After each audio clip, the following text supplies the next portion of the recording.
Greatest show on earth খ্যাত অলিম্পিকের এবারের আসর প্যারিসে শুরু হচ্ছে আর্জেন্টিনা ম্যাচের মধ্য দিয়ে। টুর্নামেন্টটির উদ্বোধন হতে এখনো বাকি 2 দিন, তবে তার আগেই শুরু হচ্ছে অলিম্পিকের ফুটবল ইভেন্ট।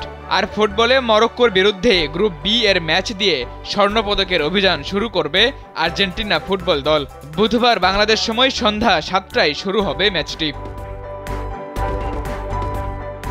কোপা আমেরিকার সাফল্যের পর আর্জেন্টিনার অনূর্ধ্ব 23 দল তাদের প্রাক্তন তারকা খেলোয়াড় হাভিয়ের মাসচেরানোর নেতৃত্বে অসাধারণ গ্রীষ্মকালীন পারফরম্যান্স চালিয়ে যাওয়ার লক্ষ্য নিয়ে মাঠে নামবে।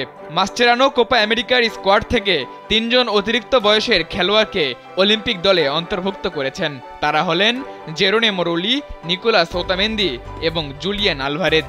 250-টিরও বেশি ডিজাইন অপশন নিয়ে ওয়ালটন স্মার্ট ফ্রিজ, বোঝে আপনার প্রয়োজন। এই অভিজ্ঞ খেলোয়াড়েরা তরুণ স্কোয়াডে অভিজ্ঞতা এবং স্থিতিশীলতা আনবে বলে আশা করা হচ্ছে। যুক্তরাষ্ট্রে অবস্থানকৃত আর্জেন্টাইন সমর্থকরা এনবিসির ইউএসএ নেটওয়ার্ক এবং টেলিমুন্ডোতে খেলাটি সরাসরি উপভোগ করতে পারবেন। স্ট্রিমিং বিকল্পগুলোর মধ্যে রয়েছে ফুবো, যা একটি বিনামূল্যের ট্রায়াল অফার। ভারত ও বাংলাদেশ থেকে আর্জেন্টাইন সমর্থকরা ম্যাচটি সরাসরি দেখতে পারবেন সনি লাইভ এবং সনি নেটওয়ার্কে।